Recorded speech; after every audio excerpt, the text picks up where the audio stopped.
Well, thank you for letting us know. All right.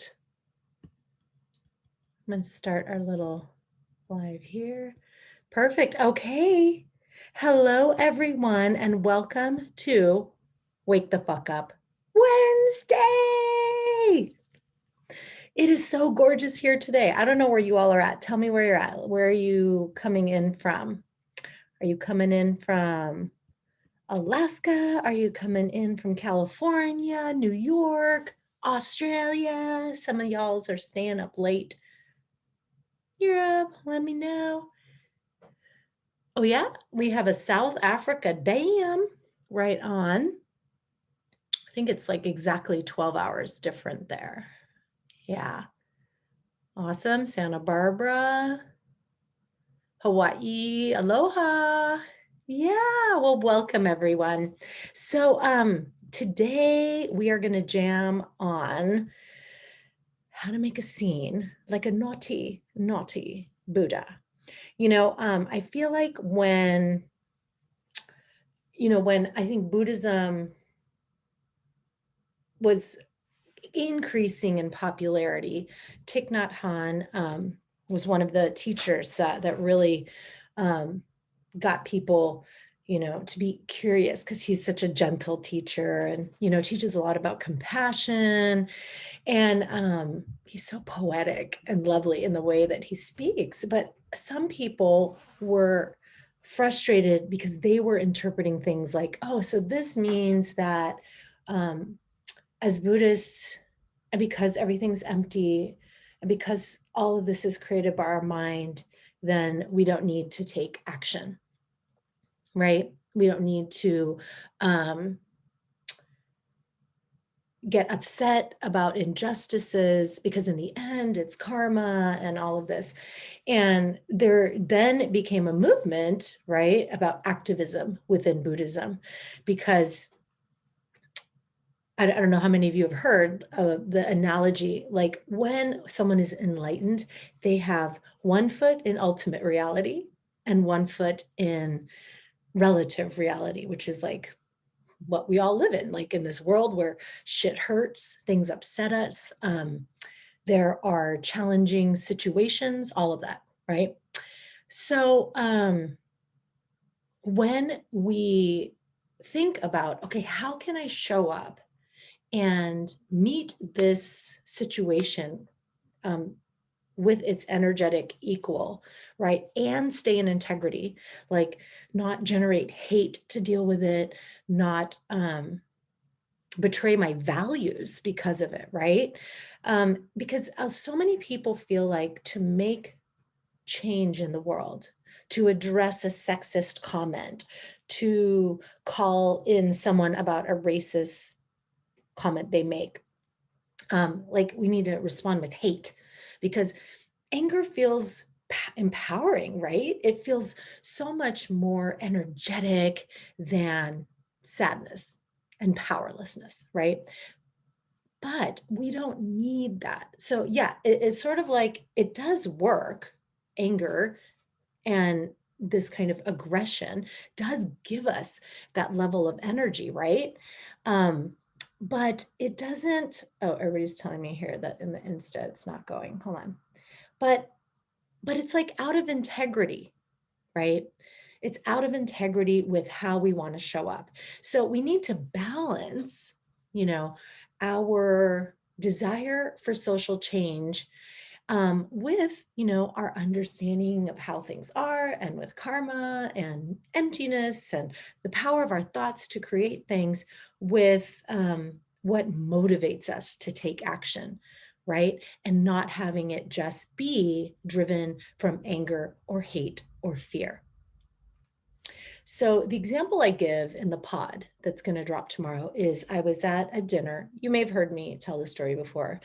Was at a fancy dinner. My boyfriend at the time had interviewed with this really well-respected group. It was a very competitive application process, and he was accepted. And so we were having this celebratory dinner, and I was supposed to meet everybody in the group and their partners, their wives, and I was supposed to make nice and yada yada. And then we just celebrate this thing. So I'm hanging out, I'm telling this story about an avalanche in the Himalayas. And um, I kind of hear from the back, like, well, I don't understand why Black people are complaining about slavery anyway. It's been over for 200 years. So I think it's time to get over it and stop blaming us. And so I'm like, let's just pretend this is my wine glass. Hey, y'all. So let's just pretend this is my wine glass, which is not far from the truth. I like to drink liquids. All right. And then so I'm like, oh, I'm sorry. What was that? And he's like, oh, I was just saying how slavery ended 200 years ago and people shouldn't make a big deal about it anymore. And I'm like, oh, and then I'm like, hold up. Right? I was like getting ready. And I was like, actually, segregation only ended in 1964 legally. That's less than 40 years ago at the time, right? And I take another sip of wine and I'm waiting, and there's like nothing. There's like no reaction. Like, oh, I didn't think of it that way. And then so I'm waiting, and I'm not having this bitchy attitude either. Okay. Because what I have learned is I can't just show up and start attacking someone. Uh, like that usually puts people into fight or flight, and they're not open to hearing anything you say, right? So anyway, there's this awkward silence. There's this, people are kind of laughing, and I'm like nervously, not laughing at me, but just kind of like, is this like, can we just talk about something else? And I was like, institutionalized racism and de facto segregation is still happening. Like when we hire, in school segregation, residential segregation due to things like white flight. I'm like, so when we look at this, it's all very real and still happening right now. So why people are still upset about it totally makes sense to me. I was like, but I can get how it feels uncomfortable. What do you think of that? And I'm being like pretty opening, like, hey, we can have a conversation. Now, I wrote about this in an article for Elephant Journal. And one of the comments I got, which I totally get, was someone saying, like, I'm not sure I would have done that in front of other people. When we're thinking about someone feeling attacked, like I maybe would have talked to him later as an aside. And here's where my logic went in that situation. He was talking about how he didn't think Black people should be complaining anymore because slavery ended 200 years ago. And people were nodding in agreement.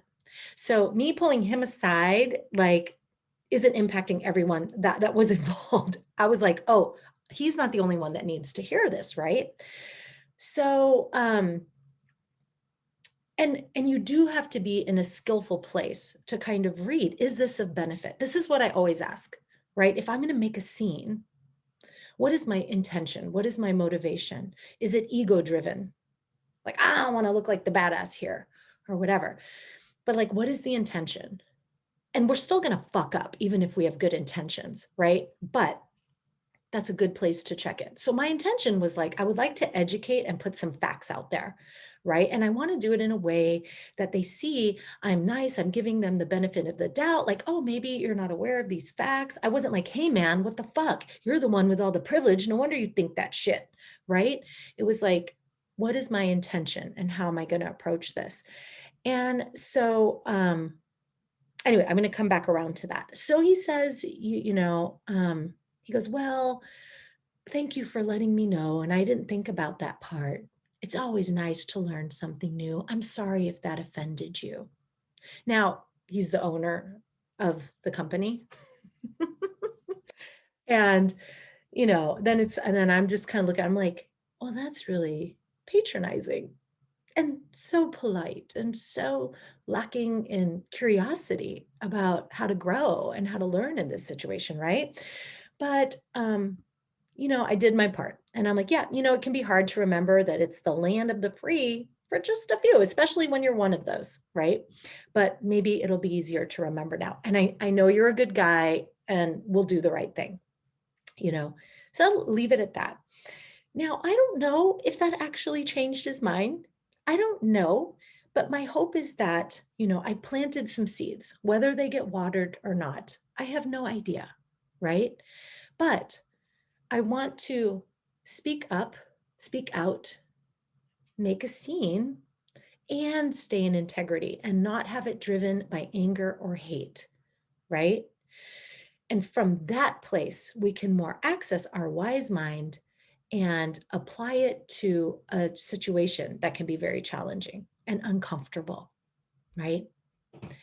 Now, what I do want to speak to is usually when we're in that situation, we're in like fight, flight, or freeze, right? So we get into this place of like, oh shit, either like, I'm pissed, I'm going to take this person on, or we're like, if like, let's say someone makes a sexist remark, or I could have gotten really triggered by his like, I'm sorry that offended you, right? I could have been like, boom, boom, boom, boom, boom, boom, boom, like my heart really freaking out. Well, we go into fight, flight, or freeze, right? This is a stress response, fight, flight, or freeze. Here, let me draw this out for y'all.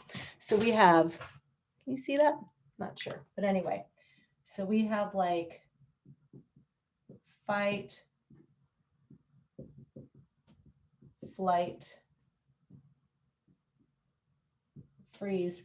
A business coach I work with, Melanie Childer, she also added in fawn, Fawn, which I really like because I think especially many women fall into that. So, we're like either fight, like, come on, bring it on. I got you. Like, I'm going to take you down, flight. I'm just going to dive into my big ass glass of wine here. Hello. Or freeze. I don't know what the fuck to do or say, right? Or fawn, people pleasing. Oh, I'm sorry. I didn't mean to offend you, right? So this is actually a stress response, right? We have a stressor, we have an uncomfortable situation, and that's what happens. We go into one of these modes, right? So one of the key ways to make a scene and stay in integrity is to be able to take yourself out of this, right?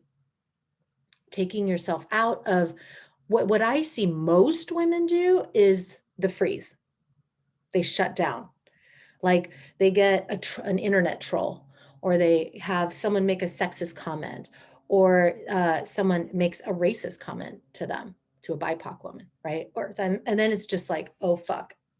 And then they shut down and want to run, right?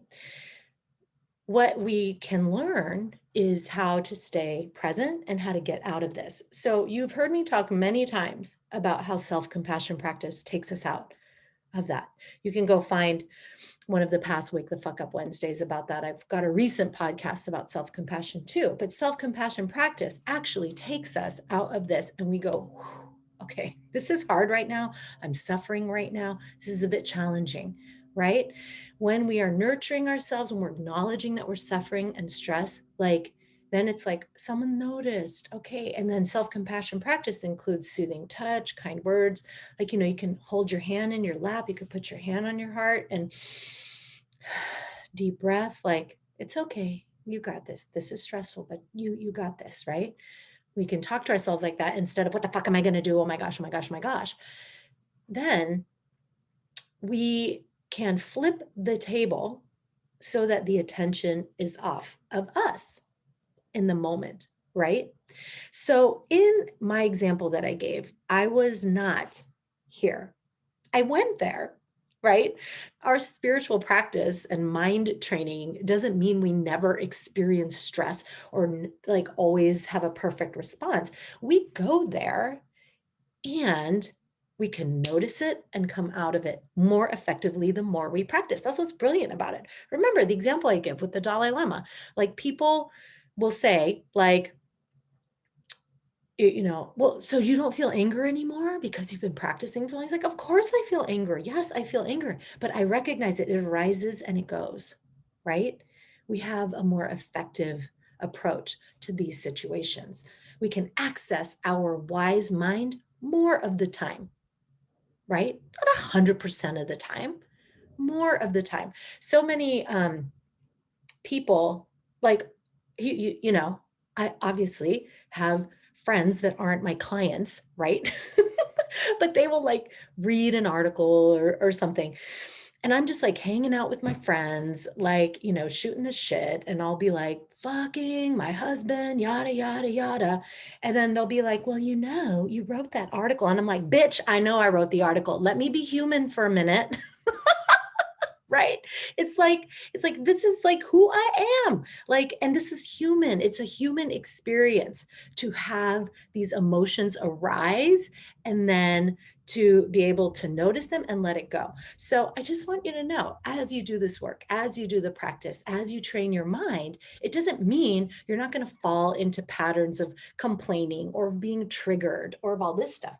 But you recognize it, you're mindful when it happens, and you could bring it back to wise mind more effectively, right? Okay, so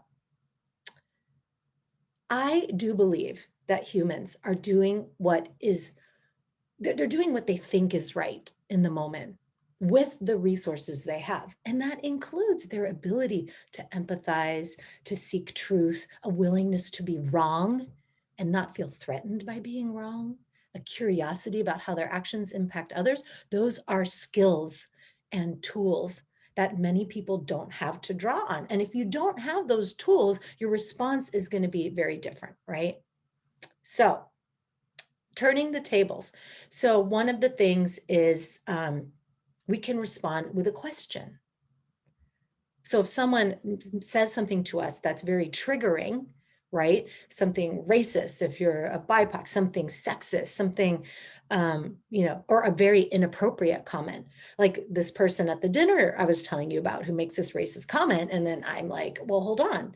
We can make a scene and do that in integrity by coming to our center, recognizing our intent. But if it's directed at us, we get out of the stress response with our self-compassion practice, and we can move the attention back to the other person. Because right now, if all eyes are on us, someone just asked us a question or made a comment, we're like, right?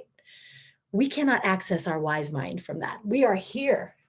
We're going to like show up in a way that we're not proud of, either by shutting down, and later we're going to be like, fuck, I should have said something, right?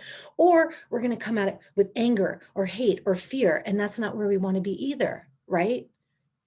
Remember the story I told of Ram Dass? He has a picture of Trump on his altar, and he's like, he prays for him and says, like, I see you for your soul and not your karma. He loves him. Like, I want to be able to have that kind of love and hold that space and have people feel that love from me and question and be challenged, right? So what you can do if someone is coming at you, right, you can center yourself and deflect for a minute by asking a question in response. Like, in this situation, like I was saying, I was out of the fight, flight, freeze. But if I wasn't, if I was panicking in the moment, to buy myself some time, I would have said something like, oh, so what do you think about the racist practices that are still going on today? What that does is it takes the energy off of us and this boom, boom, boom, boom, boom, and then puts it back to the other person, right? Someone makes a sexist comment to you. Oh, how would you feel if someone said that to your mother? How would you feel if someone said that to your sister? Question, back at the other person, attention off, time to get out of fight, flight, or freeze, time to access your wise mind, right? So that's just the tip. I'm going to be giving more tips like that. If you go to naughtybuddhist.com, I was going to name my podcast Naughty Buddhist, which I fucking love. I didn't do it because after talking to a lot of Buddhist teachers of mine, they were like, you're a nurse and you're a woman. Like, it's like, do it, but you're going to deal with a lot of sexist comments. And I was like, yeah, I don't really want that bandwidth, but I kept the name for other uses like this course. So I'm going to be teaching a free masterclass on how to access your power in uncomfortable situations so that you can show up with more integrity instead of being in this stress response. Okay, so naughtybuddhist.com, get on that list. I'm going to be teaching the masterclass in June. If you can't make it, just put your name on there because you'll get the replay. Okay, it's going to be awesome. It's free. It's free. Just FYI, it's free. So, in terms of, you know, how, like, where do we go from here? Like, you're going to learn those skills to take you out of here. I really want you to ask yourself, like, why am I getting so triggered by this? Because we often want the other person to be silenced as well, right? And we want to be in integrity about that, right? We want to be in integrity, like, wait, I don't want to be shut down in silence. I don't want that other person to be shut down in silence. So we can also come from a place of curiosity, right? Like, I am so curious. Tell me about how you arrived at that. You know, when I was a nurse practitioner in Southern Oregon, I was taking a patient down for an MRI. And I would take lots of patients to this MRI, and I'd have like an hour to hang out with the MRI tech while the MRI was getting done. And the MRI tech was super religious, like a born again Christian, and I'm Buddhist, right? So we would, shoot the shit. I knew he liked me. He's a nice guy. I liked him. And then one of my patients, though, was a gay man who had AIDS, and he's going into the MRI, and the MRI tech's like, oh, well, that's what happens. That's what happens when you go against the word of God. And I was like, Howie, like, this is a nice guy. Like, I shouldn't have said that, but anyway, like, how can you say that about this, right? And he's like, oh, well, it's just black and white. It's in the Bible. And I'm like, but what about me? Like, you like me. Do you think I'm going to go to hell? And he's like, yeah, I'm sorry. And so we had this conversation back and forth about, like, to me, it doesn't make sense though. Like, I'm so curious. So, like, you think that someone in a village somewhere, like, who just hears about it in passing from a missionary and chooses not to believe, like, they're going to go to hell. And he's like, yeah. And I was like, wow, that just doesn't make sense to me. And so, but we had a dialogue, right? Curiosity. And he was asking me some questions. I was the more curious one. And it's like, hey, we don't have to convince the other person, but we can get curious. We can plant seeds. We can call out something that seems like an untruth, right? Or a cognitive error that they're making in logic. We can say, hey, well, this is what I see. Whether they see it or not, we have no control of. But I do believe we have a duty to discuss these things, to make a scene, to make people uncomfortable. So what I want to leave you with is really think about, who are you willing to, oh, hey, Prem, namaste from Nepal. I really want you to think about, who are you willing to disappoint, right, in order to be true to yourself? Sometimes when we make a scene, we're going to disappoint people. Like, I'm sure I disappointed all those people that thought they were just going to nod in agreement about a racist comment and go on to have a nice dinner, right? And then I made things uncomfortable for a bit. My boyfriend at the time, by the way, also thought it was really uncomfortable. And while I could tell intellectually, he was like, oh, I can see why you said that. Like, I could tell he was really uncomfortable with it, and he kind of hoped it wouldn't happen again. Did I break up with him that night? No, of course not. No. Back then I would beat a relationship to death before breaking up with someone. But it was the start. It was the sign, right? I disappointed people to stay true to myself. I could sleep better at night.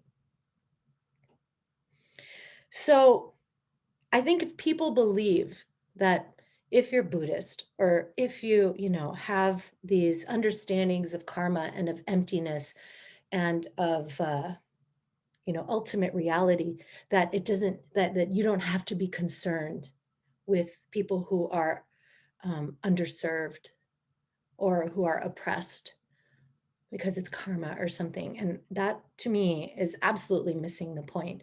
There is one foot in ultimate reality, one foot in relative reality. Racism, patriarchy, all of those things are real. The structure here is real.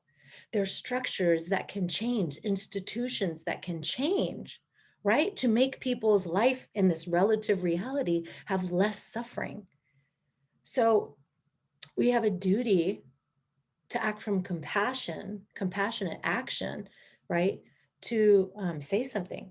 And, it's said, that the two wings of a bird are compassion and wisdom. You need both. You can't go out there just giving your money away to everybody who needs it. You'll go broke and then you'll be one of those people begging for money, right? You can't call out someone in a way that they're going to shut down, because that's not skillful either. You have to have the wisdom to understand how to do it, how to act, and from a compassionate heart, balanced by the wisdom to know what is most skillful at the time. Because remember, when we're in the stress response, we're not going to access our most wise mind. Okay. All right. So I want you to, oh, let me see. Did someone ask a question here? Oh, yeah. Texas. We have someone from Texas. Awesome. Let me know if you have any questions. But, go to Naughty Buddhist, naughtybuddhist.com. That's going to be where my free training is going to be on getting out of this stress response so you can come from a place of power and act from your power and your truth and stay in integrity so that it comes from a place of love and compassion too. Okay? Okay, y'all. Awesome. Thank you for coming. Sending so much love to you. All right. Now I'm going to sign out from the 4 different places I have to log in on. All right. Thank you for coming. Bye.